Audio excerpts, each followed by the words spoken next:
ထိုင်းမှာလည်းဖြစ်လိုက်ရင်အဆိုင်တွေအခုလည်းမိခင်ဖြစ်တဲ့သူကစိတ်ကြမ်းကြီးချို့ယွင်းနေတဲ့အသက်12နှစ်အရွယ်သူ့တမီအရင်ကိုလိန်ဝင်ဆောင်မှုတွေပေးခိုင်းလို့ကာမရောင်းစားခိုင်းလို့ရဲတွေကတဖန်ကြတယ်တည်င်းဒီဖြစ်စဉ်မှာဖောက်တယ်တွေဝန်ဆောင်မှုတွေကိုဝယ်တဲ့လူတွေကအသက်60နဲ့80ကျော်အရွယ်အဖိုးကြီးတွေလို့ပြောတယ်ဒီတည်င်းကခုလက်ရှိထိုင်းတည်င်းနေမှာထိုင်းတည်င်း channel အားလုံးဒီနေ့မှာတင်ထားတယ်ဖြစ်စဉ်ကတော့ပြီးခဲ့တဲ့9လပိုင်း16ရက်နေ့တုန်းကထိုင်းနိုင်ငံလေခရိုင်ထဲမှာရှိတဲ့ရွာတရွာမှာ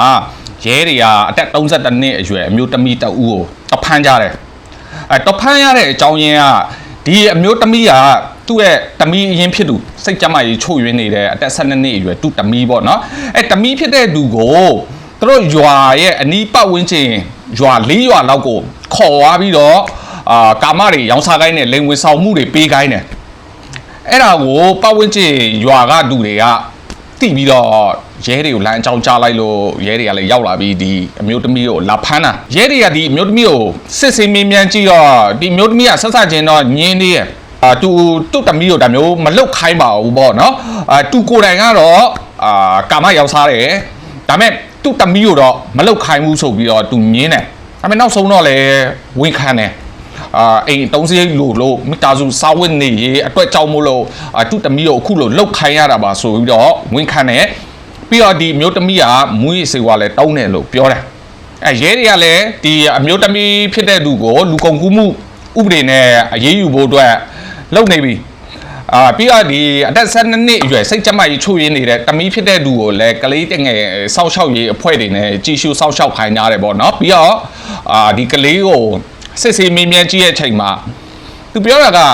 သူ့အမေကသူ့ကိုမူလတန်းအထိပဲကြောက်တက်ခိုင်းတယ်လို့ပြောတယ်မူလတန်းပြီးရတယ်ကြောက်ထွက်ခိုင်းပြီးတော့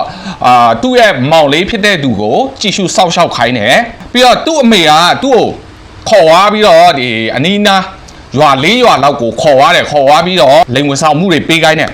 အဲ့လိုတွားတဲ့ချိန်တွေမှာလည်းသူ့အမေကလည်းလိုက်သွားပြီးတော့ဟိုတယ်တွေကိုသူကိုယ်တိုင်တပို့ပေးတယ်ပြီးတော့သူ့အမေကအပြင်မှာစောင့်နေတယ်ကိစ္စဝိစ္စတွေပြီးသွားလို့ရှိရင်သူ့ကိုပြန်ခေါ်လာခဲ့တယ်အိမ်ပြန်လာတယ်လို့ပြောတယ်အဲ့မှာလိန်ဝင်ဆောင်မှုတွေကိုဝယ်တဲ့သူတွေကအသက်60နဲ့80ကျော်အရွယ်အဖိုးကြီးတွေပဲ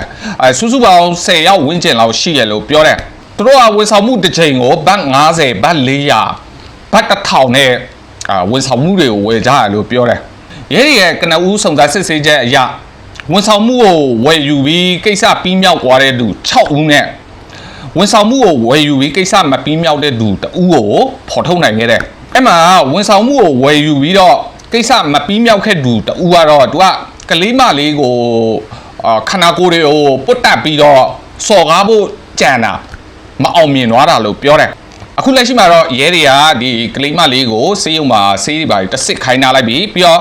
ဆေးရုံကနေစစ်ဆေးချက်အဖြေတွေထွက်လာခဲ့လို့ရှိရင်ကလေးမလေးကိုအတမပြုတ်ကျင့်တယ်ဆိုတာကိုအတီးပြုတ်နိုင်ခဲ့လို့ရှိရင်ဒီဖောက်တယ်တွေပေါ့နော်ဝန်ဆောင်မှုကိုဝယ်ယူတဲ့သူတွေအားလုံးကိုဖန်ဝရန်ထုတ်သွားမယ်လို့ပြောတယ်အဲ့မှာဒီကလေးမလေးရဲ့အဖိုးဖြစ်တဲ့သူပြောတာကဒီကလေးမလေးရဲ့အမေရဲ့အဖေပေါ့လေဒီအဖိုးဖြစ်တဲ့သူပြောတာကသူ့တမီးကအခုတော့သူ့မြေးကိုဒါမျိုးတွေလုံနေတာကို तू မသိဘူးလို့ပြောတယ်သူ့မြေးကိုလုံတဲ့သူတွေကိုတရားဥပဒေအရထိရဲရဲအရေးယူဖို့အတွက်လည်း तू ကတောင်းဆိုသွားတယ်အိုးလာတော်တော်ဆူဆူပဲလို့โอเคအဲ့လေးလာပြောအားလုံးပဲအဆင်ပြေကြပါစေ